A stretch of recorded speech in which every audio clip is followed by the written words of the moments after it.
Et bonjour, bienvenue pour ce débrief du CES 2025. Focus aujourd'hui sur le Convention Center. Là, on trouve les plus gros acteurs de la tech, avec en premier lieu ces acteurs de la tech comme Panasonic, Sony, LG et ainsi de suite, qui ont mis de l'IA à tout va. On a l'IA pour la cuisine, l'IA pour le salon, la télévision, le cinéma, la musique, l'IA dans la machine à laver. Je tairai le nom du constructeur, mais on peut même dans certaines machines à laver répondre à un appel WhatsApp. Quid de l'intérêt? Ça, je vous laisserai en débattre. Ça fait partie des choses farfelues qu'on voit des fois au CES à Las Vegas. Sinon, au niveau mobilité automobile, eh bien, il y a un grand changement.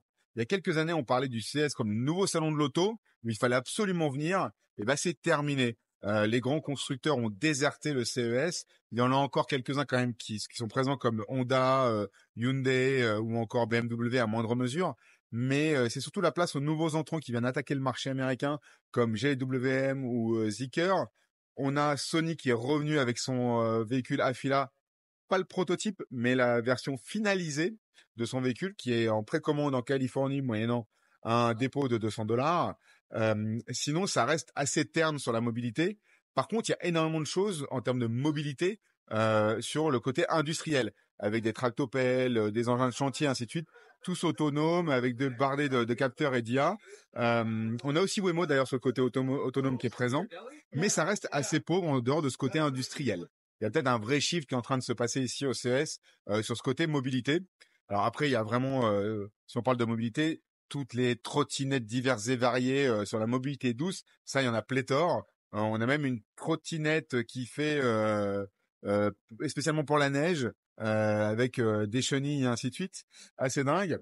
Et sinon, les robots partout, des robots humanoïdes, des robots industriels, encore une fois. Et niveau robots humanoïdes, il y a Unitree qui a fait son show.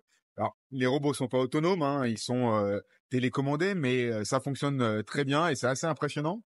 Et puis, on a des robots humanoïdes un peu glauques, loufoques, comme ces robots féminins plus vrais que nature, qui sont assez anxiogènes à mon goût. Mais en tout cas, on voit que la robotique est revenue sur le CES et fait le buzz aussi. On en parle de plus en plus et ça fait écho avec ce que disait Jensen Huang, qui disait que on se rapprochait du moment de ChatGPT pour qu'elle allait faire exploser la robotique. Eh bien, c'est peut-être les prémices ici qu'on voit sur le CES. Voilà, je vous dis merci, suivez-moi et puis si vous avez besoin de débrief, bah, vous me contactez et je vous dis à demain pour un dernier débrief.